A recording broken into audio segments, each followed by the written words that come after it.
Hello everybody, welcome to the Wonky Angle, where I talk about electronic music, both new and old. And today I'm talking about the fourth album from the Chemical Brothers, Come With Us. Alright, so now we're into the new millennium with these guys. They'd released 3 albums in the 90s, which I think basically all Chemicals fans like at least one of, if not all of them.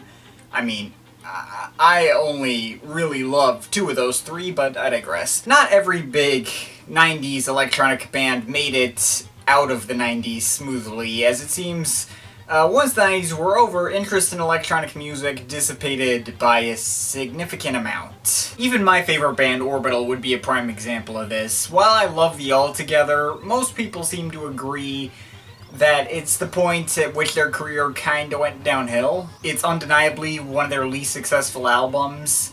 Similarly with The Orb and Cydonia, Oudaker and Confield, Banco de Gaia with Igize, Nightmares on Wax with Mind Elevation, Oval with Doc, 808 State with Outpost Transmission.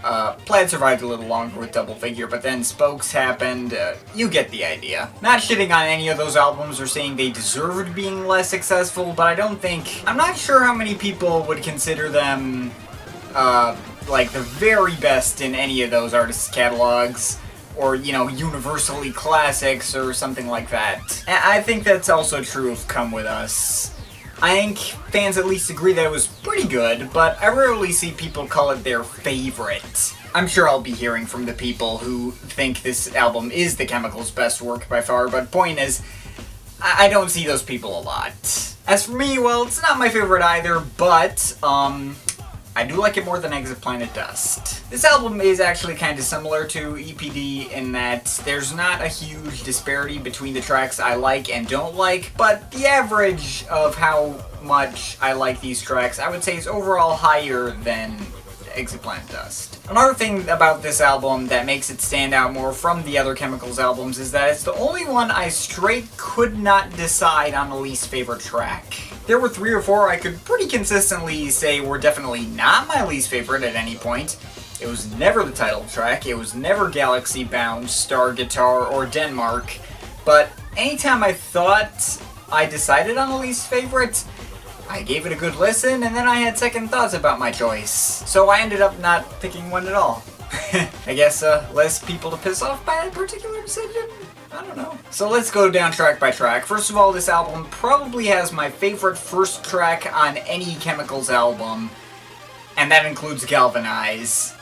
The title track on here is seriously a fantastic opener. Not only does it do a pretty good job at setting the album's spacey tone, it's such a huge pump-up sort of track. The ascending string samples, the wiping keyboards up and down at the peak moments of the track. And of course the sampled lyrics telling the listener to leave their earth behind. Our universe is at your side. Behold, they're coming back.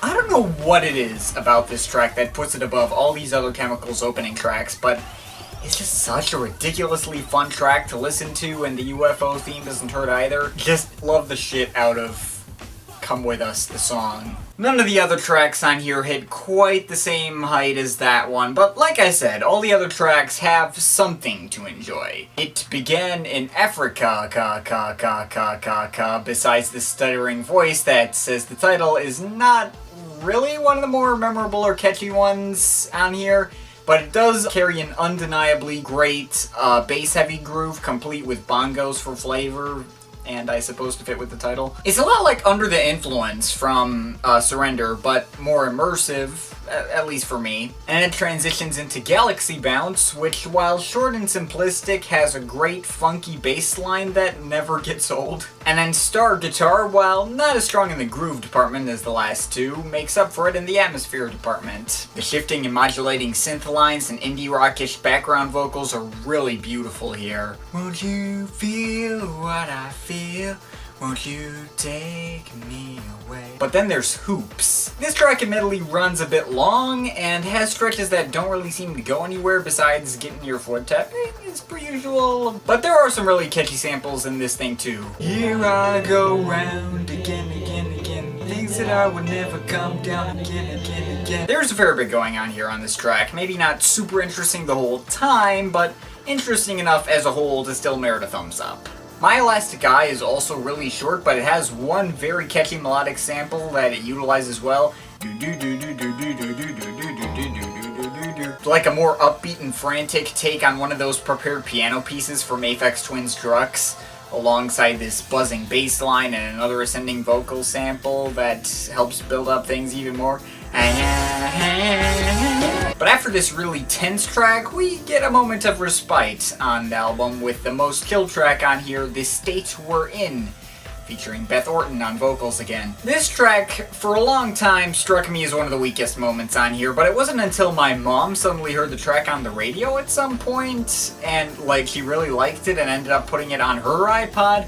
So then, whenever we would put her iPod on during dinner, I would start hearing it a little more regularly. Even if it would always take me a while to recognize it as the Chemical Brothers, it did definitely grow on me, and it progressively got catchier somehow. Gotta get through to you, boy. I also appreciate it purely as the most chill track on here and being a slightly catchier track than Asleep from Day. That being said, both me and my mom agree that the best part of this track is probably the very end, where it transitions into the next track, Denmark. Another one of the more intense tracks on here, and combining the best elements of It Began in Africa, and Galaxy Bounce, fast-paced groove of the former, and the funky bass line of the latter. And also even catchier than those two as well. That bass line is really addictive, and I love how the beat has, you know, more cowbell.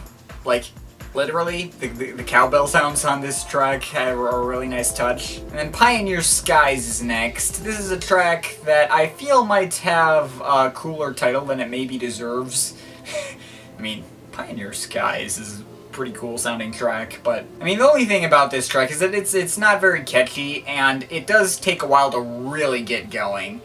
Like, the harpsichordy synths at the very beginning are not that great sounding, but you know, once it does get going, there's some really cool, like, psychedelic post-rock kind of stuff to be found here. And then finally we close out with The Test, featuring the vocals of the lead singer of The Verve, Richard Ashcroft. And this track feels like a slightly more melodic version of Life is Sweet. It's another track I was thinking about for the spot of least favorite, because as an ending, it's not ineffective, but it could have been done better. But I found something strangely alluring about it. It's not the catchiest track the Chemicals have ever made, but it is catchy. Did I pass? Yes, the test. I do like the rock electronic combination it sounds like.